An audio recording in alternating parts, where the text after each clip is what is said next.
Dear children, The Mysterious Picture-ന്റെ മലയാള പരിഭാഷ part 1 നിങ്ങൾ കണ്ടു കാണുമെന്ന് വിശ്വസിക്കുന്നു. ഇത് പാർട്ട് 2 ആണ്, അതായത് ഓൺലൈൻ ക്ലാസ് 3. അതിൻ്റെ മലയാളം പരിവർത്തനമാണ് ഇവിടെ ഞാൻ പറയാൻ പോകുന്നത്. അപ്പോൾ ആർച്ച് ഡ്യൂക്ക് ടൈലിനെ വിളിച്ചിട്ട് എല്ലാവരുടെയും ചിത്രങ്ങൾ ഉൾപ്പെടുത്തിക്കൊണ്ട് തൻ്റെയും തൻ്റെ ഭാര്യയുടെയും ബാക്കി എല്ലാ സദസ്യരെയും ഉൾപ്പെടുത്തിക്കൊണ്ട് ചിത്രം വരയ്ക്കാനാണ് പറഞ്ഞിരിക്കുന്നത്. അപ്പം ആ സദസ്യരെ എല്ലാം അതുപോലെ തന്നെ വരയ്ക്കണമെന്നായിരുന്നു ഡ്യൂക്ക് ടൈലിനോട് ആവശ്യപ്പെട്ടത്. എന്തെങ്കിലും കാരണവശാൽ ആരുടെയെങ്കിലും ചിത്രത്തിൽ മാറ്റം ഉണ്ടായിക്കഴിഞ്ഞാൽ ടൈലിനെ പന്നിയെ കശാപ്പ് ചെയ്യുന്നത് പോലെ കശാപ്പ് ചെയ്യും എന്നാണ് രാജാവ് പറഞ്ഞിരിക്കുന്നത്. നേരെ മറിച്ച് സദസ്യർ ഓരോരുത്തരായിട്ട് വന്നിട്ട് തങ്ങളുടെ വൈകൃതങ്ങളെല്ലാം മാറ്റി നല്ല സുന്ദരനും സുന്ദരിമാരുമാക്കി വേണം വരയ്ക്കാൻ എന്നാണ് ടൈലിനോട് ആവശ്യപ്പെട്ടിരിക്കുന്നത്. അല്ലെങ്കിൽ അവർ ടൈലിനെ കൊല്ലുമെന്ന് ഭീഷണിപ്പെടുത്തി. അപ്പോൾ ഈ ടൈല് ശരിക്കും ഒരു വിഷമാവസ്ഥയിലായി.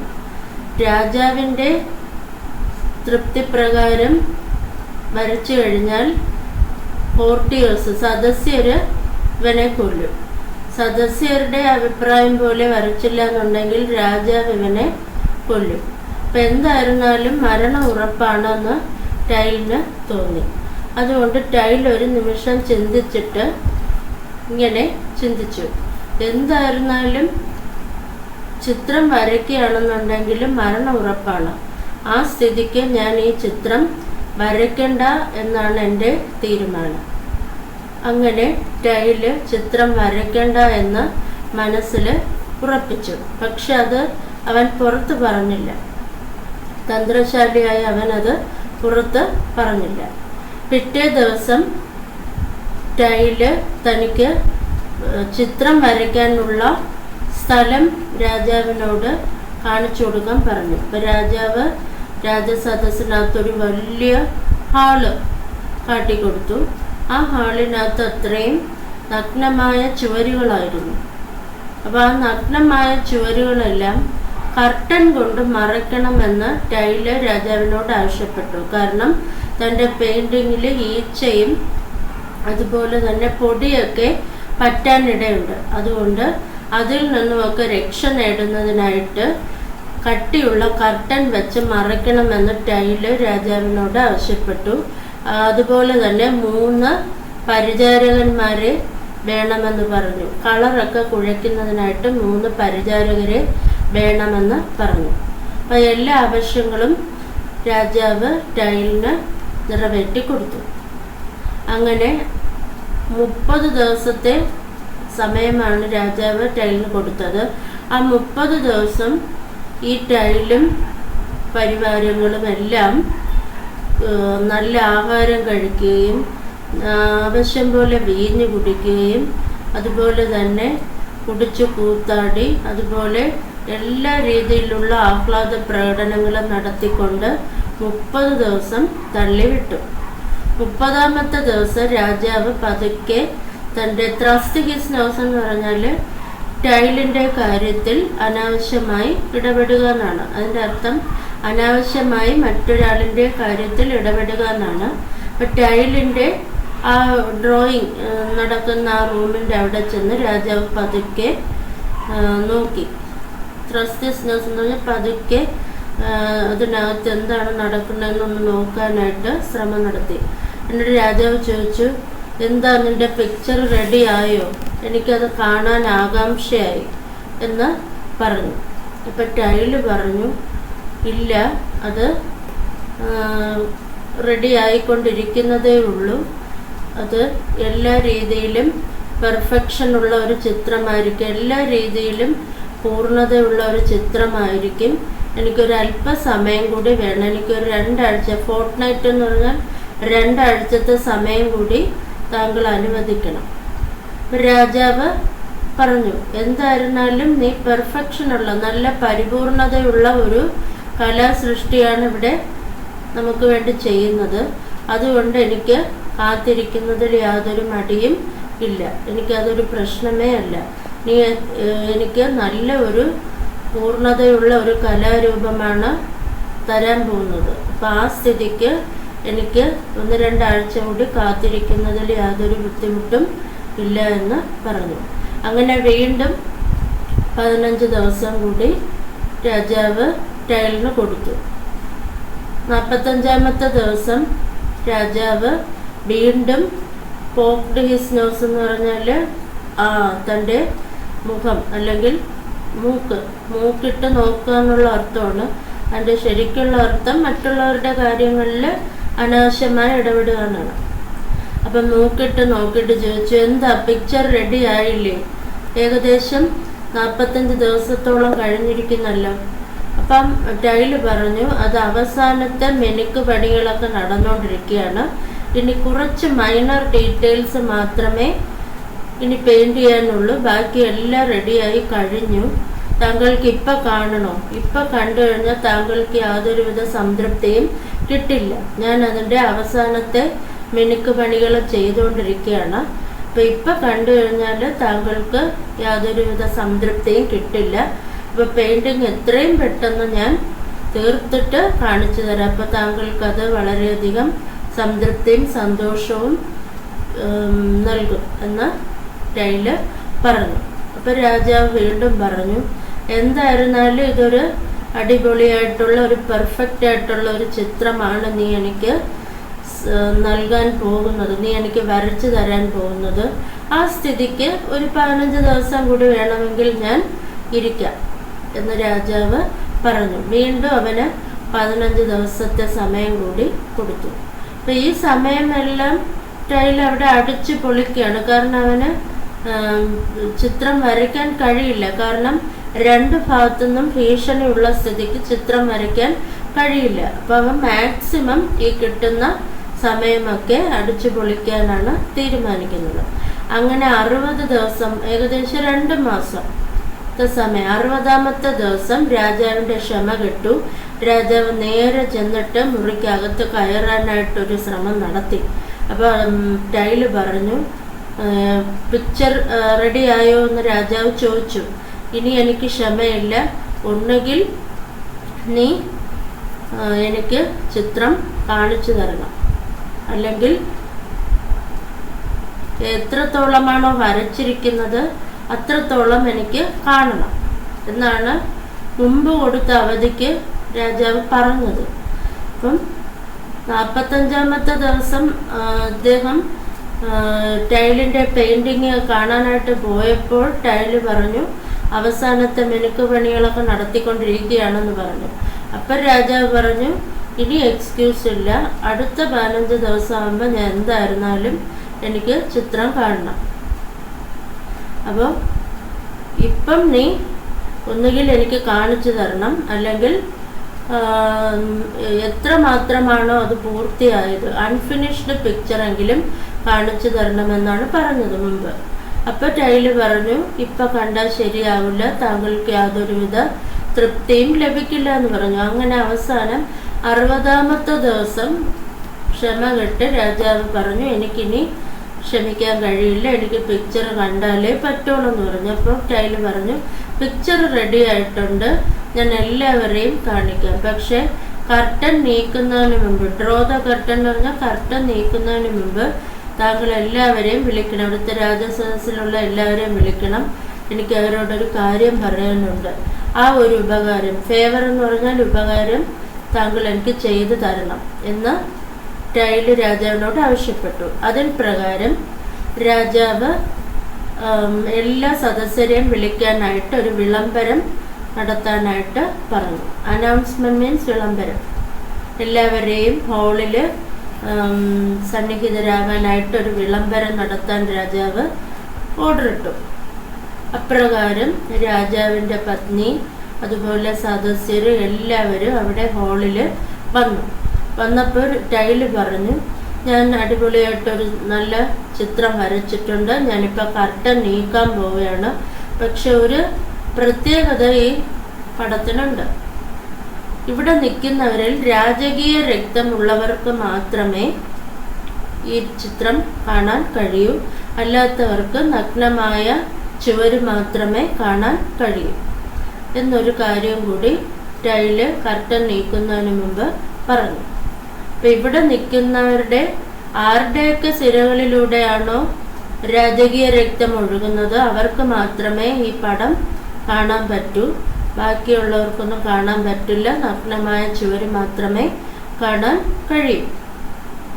ഇത് ശരിക്കും ടൈലിൻ്റെ ഒരു തന്ത്രമായിരുന്നു. കാരണം പടം വരച്ചു കഴിഞ്ഞാൽ എന്തായിരുന്നാലും മരണം ഉറപ്പാവും എന്നുള്ള സ്ഥിതിക്ക് അവൻ പടം വരച്ചില്ല. അപ്പം ഇങ്ങനെ ഒരു പ്രതിസന്ധിയിൽ നിന്ന് രക്ഷപ്പെടാൻ അവൻ ഒരു തന്ത്രം പ്രയോഗിച്ചു. രാജകീയ രക്തമുള്ളവർക്ക് മാത്രമേ കാണാൻ കഴിയൂ എന്ന് പറഞ്ഞു. എന്നിട്ട് അവൻ കർട്ടൻ നീക്കിയപ്പോൾ ശരിക്കും എല്ലാവരും നോക്കിയപ്പോൾ നഗ്നമായ ചുവര് മാത്രമേ കാണുന്നുള്ളൂ, ഒന്നും കാണുന്നില്ല. പക്ഷെ നാണക്കേട് ഭയന്ന് അവര് പറഞ്ഞു, അടിപൊളിയായിരിക്കുന്നല്ലോ, വളരെ മനോഹരമായി ടൈല് പടം വരച്ചിരിക്കുകയാണല്ലോ, എത്ര മനോഹരമായ പടമാണിത്. അപ്പോൾ അവിടെ നിന്ന ഓരോരുത്തരും തങ്ങളാൽ കഴിയുന്ന രീതിയിൽ അവിടെ ഔട്ട്ഡിഡ് എന്നുള്ളൊരു വാക്ക് ടെക്സ്റ്റ് കൊടുത്തിട്ടുണ്ട്. അതിൻ്റെ അർത്ഥം ആവശ്യത്തിലും ഉപരി പുകഴ്ത്തിക്കൊണ്ട്, ഓരോരുത്തരും ആവശ്യത്തിലുപരി ടൈലിൻ്റെ പെയിൻറ്റിങ് പുകഴ്ത്തിക്കൊണ്ട് പറഞ്ഞു. എത്ര സ്വാഭാവികതയോടെയാണ് ടൈൽ ഓരോരുത്തരെയും വരച്ചിരിക്കുന്നത്. നമ്മുടെ കൂട്ടുകാരൊക്കെ എത്ര മനോഹരമായിട്ടാണ് ചിത്രത്തിൽ കാണുന്നത്. നമ്മുടെ പരിചയക്കാരൊക്കെ ദാ നിൽക്കുന്ന കണ്ടോ എന്നിങ്ങനെ ഓരോരുത്തരും മതിയാവോളം ടൈലിൻ്റെ പടത്തിനെ അഭിനന്ദിച്ചു. അഡ്മയർ എന്ന് പറഞ്ഞാൽ അഭിനന്ദിക്കുക. ശരിക്കും പറഞ്ഞാൽ അവിടെ ഒന്നും തന്നെ വരച്ചിട്ടില്ല, നഗ്നമായ ചുവരാണ് അവർ കാണുന്നത്. പക്ഷേ അവർ നല്ല അടിപൊളി പടം എന്ന് പറയാനുള്ള കാരണം, അവരങ്ങനെ പറഞ്ഞില്ല എന്നുണ്ടെങ്കിൽ എല്ലാവരും വിചാരിക്കും അവരുടെ സിരകളിലൂടെ രാജകീയ രക്തമല്ല ഒഴുകുന്നത് എന്ന് വിചാരിക്കും. ആ നാണക്കേട് ഭയന്നിട്ടാണ് എല്ലാവരും നല്ല ബ്യൂട്ടിഫുൾ ആയിട്ടുള്ള പിക്ചറാണ് അവൻ വരച്ചിരിക്കുന്നതെന്ന് പറഞ്ഞു. യഥാർത്ഥത്തിൽ അവിടെ അവൻ ഒരു ചിത്രവും വരച്ചിട്ടില്ലായിരുന്നു. അപ്പം ഇങ്ങനെ ഓരോരുത്തരും ടൈലിനെ അഭിനന്ദിച്ചുകൊണ്ടിരുന്ന സമയത്ത് അവിടെ പെട്ടെന്ന് അന്തരീക്ഷത്തിൽ നിന്ന് എവിടുന്നോ കൊട്ടാരത്തിലെ വിദൂഷകൻ വന്നിട്ട് പറഞ്ഞു, ഞാൻ കൊട്ടാരം വിദൂഷകനാണ്, ഞാനൊരു വെട്ടിയാണ്, എൻ്റെ സിരകളിലൂടെ രാജകീയ രക്തമൊന്നും അല്ല ഒഴുകുന്നത്. പക്ഷേ ഞാനിവിടെ ഒരു പെയിൻറ്റിങ്ങും കാണുന്നില്ല, നഗ്നമായ ഒരു ചുവര് മാത്രമേ ഞാൻ കാണുന്നുള്ളൂ എന്ന് അദ്ദേഹം തുറന്ന് പറഞ്ഞു. അപ്പം അദ്ദേഹത്തിന് മാത്രമാണ് ടൈലിൻ്റെ ആ ഒരു തന്ത്രം മനസ്സിലായത്. രാജാവ് പറ്റിക്കപ്പെട്ടു എന്നുള്ളത് വിദൂഷകന് മാത്രമേ മനസ്സിലായുള്ളൂ. അത് തുറന്നു പറയാനുള്ള ധൈര്യം കാട്ടിയതും വിദൂഷകൻ മാത്രമാണ്. അപ്പോൾ ഇത് കേട്ടപ്പോൾ ടൈലിന് ഇനി അവിടെ നിൽക്കുന്നത് പന്തിയല്ല എന്ന് മനസ്സിലായി. അപ്പോൾ അദ്ദേഹം മനസ്സിൽ ചിന്തിച്ചു, വിഡ്ഢികൾ അകത്തേക്ക് വരുമ്പോൾ ബുദ്ധിയുള്ളവർ പുറത്തേക്ക് പോകണം എന്ന് പറഞ്ഞുകൊണ്ട് കാല് നീട്ടി വെച്ചുകൊണ്ട് യാതൊന്നും സംഭവിക്കാത്ത രീതിയിൽ ടൈല് അവിടെ നിന്ന് സ്ഥലം വിടുകയാണ് ചെയ്തത്. അവൻ കഴുതപ്പുറത്ത് കയറി അവിടെ നിന്നും പോവുകയാണ് ചെയ്തത്. അപ്പം പോകുന്ന സമയത്ത് അവൻ്റെ തൊപ്പിയിലുള്ള തൂവലുകൾ കാറ്റത്ത് ആടാൻ തുടങ്ങി. ഇത്രയാണ് കഥ. അപ്പം നിങ്ങൾക്ക് ഇനി ടെക്സ്റ്റ് വായിക്കുമ്പോൾ മനസ്സിലാവും. ഇനി ഓൺലൈൻ ക്ലാസ്സിൽ നിങ്ങൾക്ക് എഴുതാൻ 3-4 ക്വസ്റ്റ്യൻസ് തന്നിട്ടുണ്ട്. ടെക്സ്റ്റിലെ ക്വസ്റ്റ്യൻസ് നിങ്ങൾക്ക് സ്വന്തമായിട്ട് എഴുതാവുന്നതേ ഉള്ളൂ. ടെക്സ്റ്റിൻ്റെ ബാക്കിൽ കിടക്കുന്ന മീനിങ് പഠിക്കണം, സൈഡ് ക്വസ്റ്റ്യൻ ആൻസേഴ്സൊക്കെ പഠിക്കണം. ഞാൻ മുമ്പ് ചെയ്തിട്ടുള്ള വീഡിയോസിലെല്ലാം ഇമ്പോർട്ടൻറ്റ് ക്വസ്റ്റ്യൻസ് പറഞ്ഞു തന്നിട്ടുണ്ട്. ഓൺലൈൻ ക്ലാസ്സിൽ പറഞ്ഞ 3-4 ഇമ്പോർട്ടൻറ്റ് ക്വസ്റ്റ്യൻസ് ഉണ്ട്. അതിൽ 2 ഞാനിപ്പോൾ പറഞ്ഞുതരാം. ബാക്കി ഇമ്പോർട്ടൻറ്റ് ക്വസ്റ്റ്യൻസ് അടുത്ത വീഡിയോയിൽ ഉൾപ്പെടുത്തുന്നതാണ്. അപ്പോൾ ആദ്യം ടൈല് രാജാവിൻ്റെ കൊട്ടാരത്തിൽ എത്തിയപ്പോഴേക്കും ക്യാപ്റ്റൻ ഓഫ് ദ ഗാർഡ്സ് അവനെ കടത്തി വിട്ടില്ല. അവൻ ഫ്ലെമിഷ് പെയിൻ്ററാണെന്ന് പറഞ്ഞപ്പോൾ അകത്തേക്ക് കടത്തി വിട്ടു. അപ്പം അവിടെ എത്തിയപ്പോൾ രാജാവും ടൈലും തമ്മിലുള്ള കോൺവെർസേഷനാണ്. അതൊരു 5 മാർക്കിന് ചോദിച്ചാൽ 10 എണ്ണം വേണം എഴുതാൻ. അപ്പോൾ അത് 10 എണ്ണം, ഒരാൾ 5 പറയണം, മറ്റൊരാൾ 5 പറയണം. അപ്പം ഞാനിവിടെ ഒരു മാതൃക പറഞ്ഞുതരാം. When tile reached the court of the archduke of Battenberg, he had a conversation with the duke. Write the likely conversation. അപ്പം ആദ്യം ടൈല് കൊട്ടാരത്തിലെത്തുമ്പോൾ archduke first response, who are you. അപ്പം രണ്ടാമതായിട്ട് ആർച്ച് ഡ്യൂക്ക് ആദ്യം ചോദിക്കും, hey fellow who are you, അങ്ങനെ എഴുതാം. അപ്പം അവൻ രണ്ടാമത് പറയും, ടൈല് പറയും, I am a Flemish painter. മൂന്നാമത് വീണ്ടും archduke, what have you got in your hand, നിൻ്റെ കയ്യിൽ എന്താണുള്ളത്. അപ്പം അവൻ നാലാമത് ടൈല് പറയും, I bought a beautiful painting for you. അപ്പം അഞ്ചാമതായിട്ട് ഡ്യൂക്ക് ചോദിക്കും, വാട്ട് പിക്ചർ. ആറാമതായിട്ട് അവൻ ടൈല് പറയും, the picture of our lady the virgin. അടുത്ത ഏഴാമതായിട്ട് I see a great artist in you. എട്ടാമതായിട്ട് ടൈല് പറയും, please pardon me if it has any fault. അപ്പം ഒമ്പതാമതായിട്ട് ആർച്ച് ഡ്യൂക്ക് എന്ത് പറയും, I wish to make you the court painter. അപ്പോൾ പത്താമതായിട്ട് അവൻ പറയും, if you wish you can make me the court painter.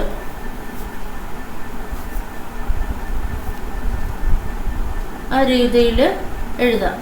ഇത് ഞാനൊരു മാതൃക പറഞ്ഞതാണ്. അപ്പോൾ അതുപോലെ ടൈലും ആർച്ച് ഡ്യൂക്കും തമ്മിലുള്ള കോൺവെർസേഷൻ എഴുതാം. അതുപോലെ ആർച്ച് ഡ്യൂക്ക്, അടുത്ത ക്വസ്റ്റ്യൻ എന്ന് പറയുന്നത്, ആർച്ച് ഡ്യൂക്ക് ടൈലിനോട് ഒരു പോർട്രേറ്റ് പെയിൻറ് ചെയ്യാൻ പറഞ്ഞു. അപ്പോൾ അത് ആകെ വിഷമത്തിലായ tile, he was in a great dilemma. Tile couldn't draw the picture. He expressed his thoughts in his diary. When the Archduke asked Tile to draw the portrait, Tile was in a great dilemma. At that time, Tile expressed his thoughts in his diary. What would be that diary? അത് ചോദിക്കാം. അപ്പം ആദ്യം പ്ലേസും ഡയറിന്ന് എഴുതിയിട്ട് പ്ലേസും ഡേറ്റും, place വേണ്ട, ഡേറ്റും ഡേയും. When you write a diary എഴുതുമ്പോൾ ഡയറിന്ന് ഏറ്റവും മുകളിൽ എഴുതുക. അത് കഴിഞ്ഞിട്ട് ഇടത് വശത്ത് പ്ലേസ് എഴുതണ്ട, ഡേറ്റും ഡേയും. അപ്പോൾ ഇന്നത്തെ ഡേറ്റ് എന്ന് പറയുന്നത് 23/6/2020 ട്യൂസ്ഡേ. എന്നിട്ട് അതേ വശത്ത് വലത് വശത്തായിട്ട് ടൈം എഴുതണം, 10 PM. സാധാരണ രാത്രിയാണ് നമ്മൾ ഡയറി എഴുതുന്നത്, 10 PM. ഡിയർ ഡയറി തൊട്ട് താഴെ.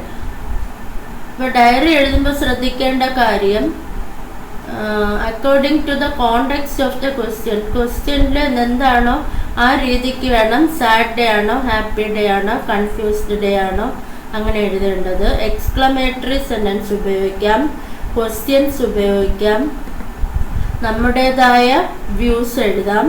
അതുപോലെ തന്നെ എല്ലാം പാസ്റ്റ് ടെൻസിൽ വേണം എഴുതാൻ. നമ്മുടെ ഡെയിലി ചെയ്യുന്ന കാര്യങ്ങളല്ല എഴുതേണ്ടത്, ആ സാഹചര്യവുമായി ബന്ധപ്പെടുത്തി നമ്മുടെ തോട്ട്സും വ്യൂസും വേണം എഴുതാൻ. അപ്പോൾ ഡയറി എഴുതുമ്പോൾ ആദ്യം ഡയറിയിൽ എഴുതുക, ലെഫ്റ്റ് സൈഡിൽ ഡേറ്റും ഡേയും എഴുതുക, റൈറ്റ് സൈഡിൽ 10 PM എഴുതുക, തൊട്ട് താഴെ dear diary. It was a confusing day for me. Past ടെൻസിൽ വേണം എഴുതാൻ. The Archduke ordered me to paint the portrait.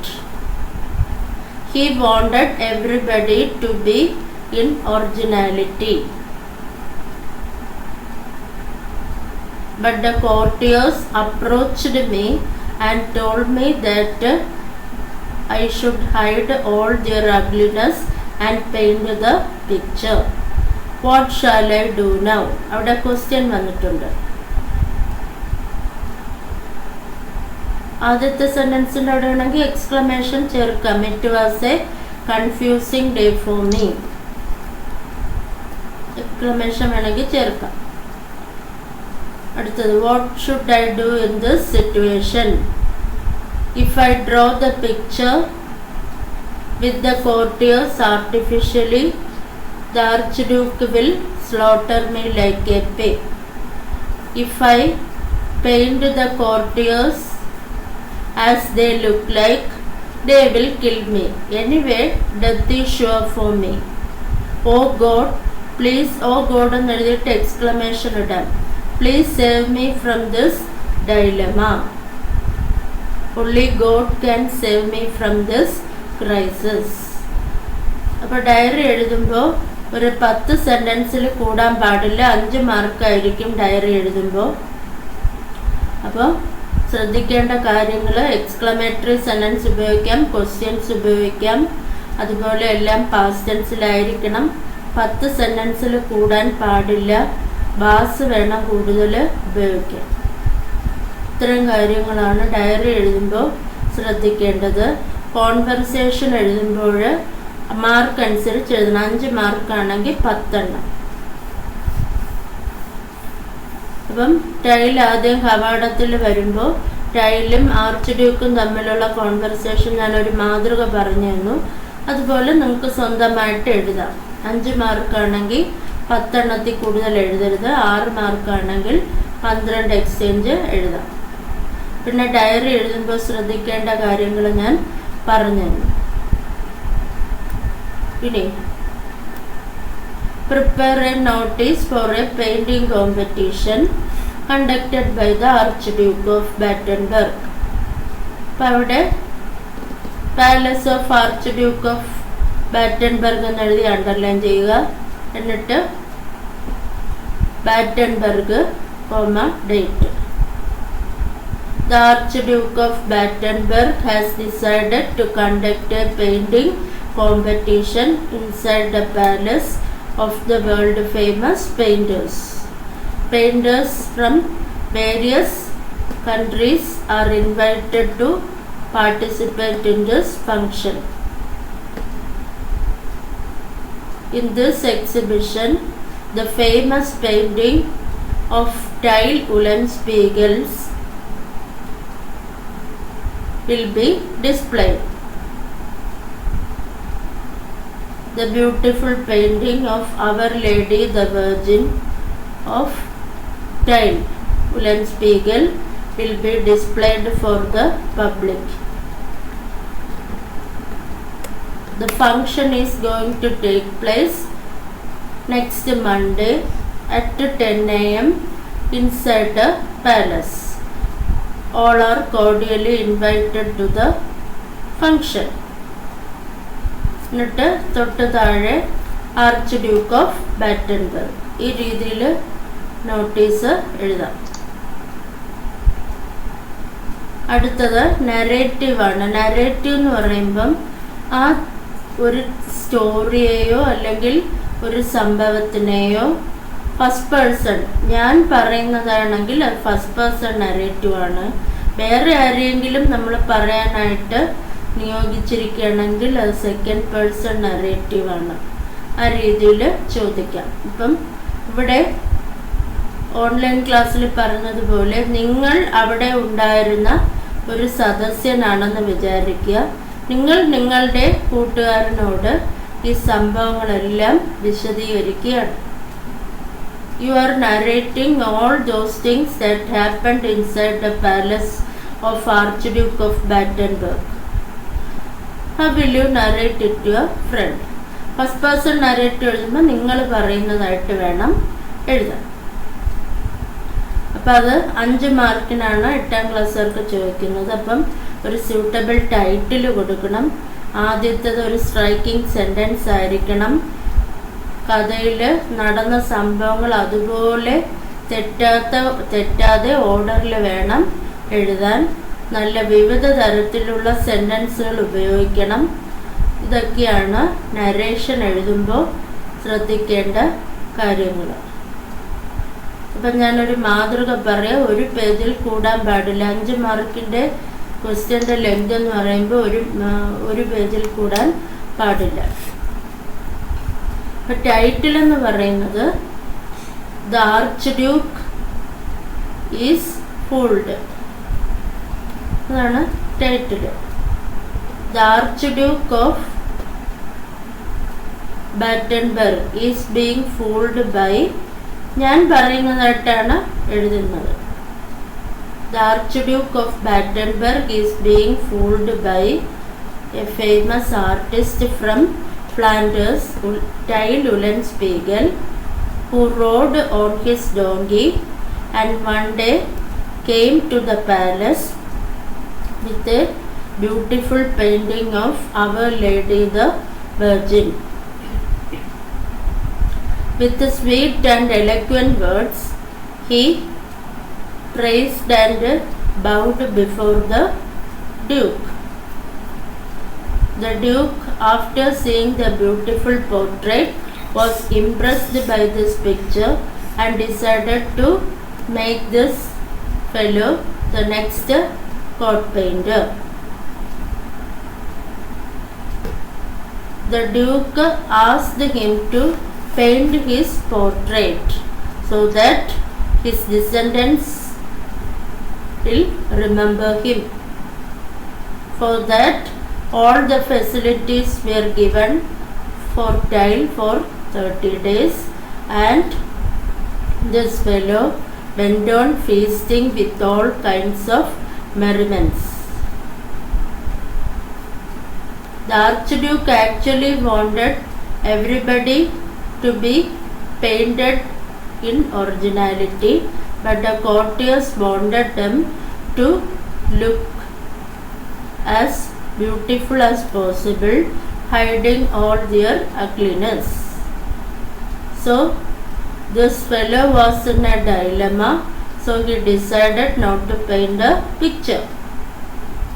So after 30 days, when the Duke asked about the picture, he went on giving lame excuses, and again he asked for 1 more month's time to paint the picture.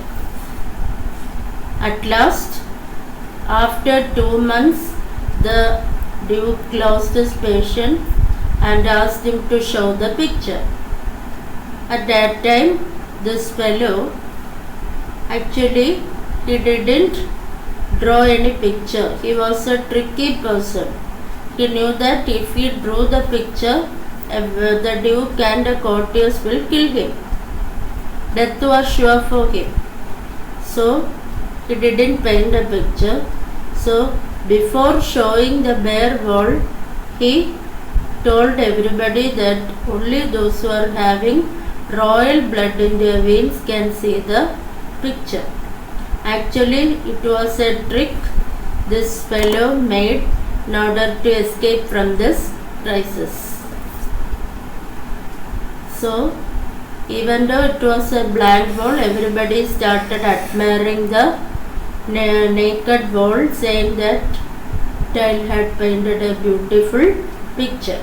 At last, the court jester came and revealed the truth that even though he was a fool and he doesn't have any royal blood in his veins, he can't see anything on the wall.